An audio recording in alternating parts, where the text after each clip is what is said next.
Pour chaque projet de programmation sur le tour, on va vous fournir une feuille de montage qu'on appelle un MOS qui va recueillir beaucoup d'informations pour faire le travail de la programmation et il va évidemment faire le montage sur la machine s'il y a lieu. Mais dans notre cas à nous, on se concentre seulement pour la programmation. On a un exemple ici d'un MOS. Ici, on a les informations comme le nom du projet, c'est le bouchon fileté. On a la dimension du matériel brut, c'est de l'aluminium, 2 pouces de diamètre par 4 pouces et demi de longueur. On va indiquer les informations du matériel brut ici. Ensuite, on a le numéro du programme CNC. C'est 1618. Ça, c'est le numéro que vous devez mettre dans votre programme quand vous allez le rédiger. Et le numéro des mâchoires, mais en fait, on va utiliser des mâchoires dures pour l'usinage si on l'apporte vers le tour. Mais dans notre cas, comme je disais, on va se concentrer sur la programmation seulement. Ici, on a une image, c'est un aperçu du résultat avec l'autodiff d'Enviricode. C'est vraiment pour la comparaison entre le modèle parfait et le modèle que vous avez usiné avec votre programme. On va comparer. S'il y a du bleu ou du rouge, ça veut dire qu'il y a quelques items qui ne sont peut-être pas conformes, mais sur certains MOS, c'est normal d'avoir du bleu et du rouge. On va vous mettre la note en bas justement pourquoi que c'est normal. Mais en temps normal, ça devrait toujours être un genre de bleu turquoise, là, sans bleu ni rouge. Un peu plus bas, vous avez un tableau avec beaucoup d'informations, dont la première colonne qui est le bloc N. Ce sont les chapitres, les étapes du programme. Par exemple, ici, on a le bloc N1, N2, N3, N4 jusqu'à N6. Chaque N, on fait référence à une opération. Là, on va vous décrire l'opération dans la deuxième colonne. Comme par exemple le N1, c'est le dressage de la face. Le N2, c'est le dégrossissage des diamètres extérieurs et ainsi de suite. On a une colonne qui est le numéro des outils.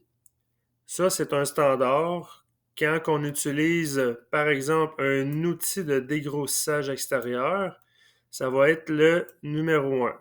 T01 pour le numéro de la station et 01, encore une fois, pour le numéro de l'offset si on a à l'apporter vers la machine. C'est très important d'avoir la valeur du tool offset qui est le dernier 0,1 finalement. Fait que le premier 0,1, c'est la position de la tourelle qui a l'outil numéro 1 et le deuxième 0,1, c'est d'activer le tool offset, la longueur de l'outil. On a T01 qui est le dégrossissage. On a le T03 qui est la finition extérieure.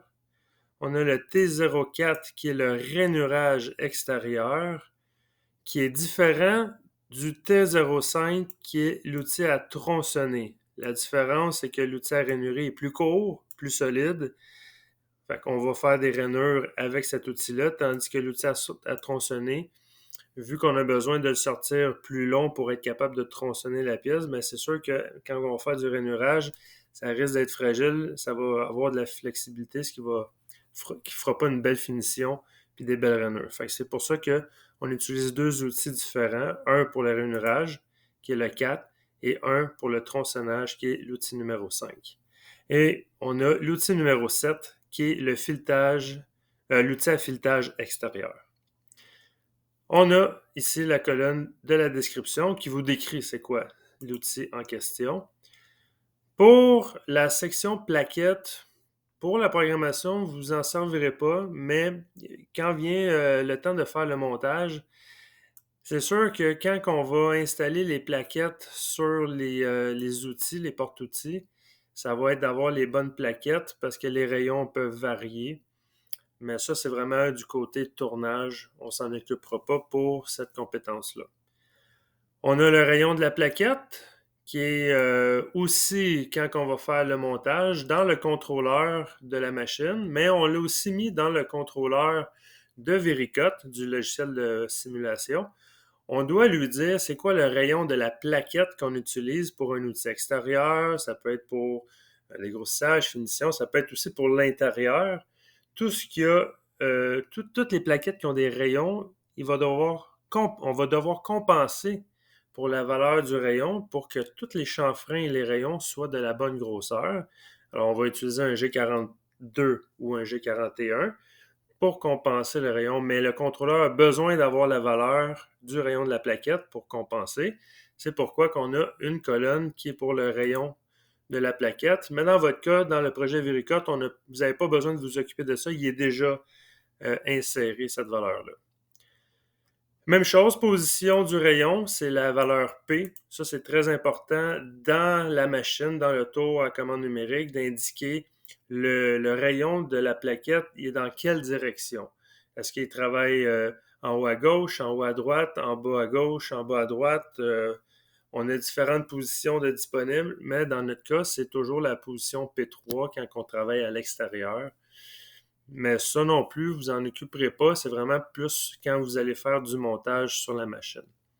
Et la longueur d'outil, si jamais il y a des valeurs décrites ici, c'est parce qu'on a besoin de dire à l'opérateur, quand il va installer tel ou tel outil, de vérifier que la longueur de sortie de l'outil est conforme selon la valeur qu'on donne, parce que sinon, il peut y avoir une collision avec la tourelle. Sinon, c'est pas mal ça pour la feuille de montage, pour le tournage.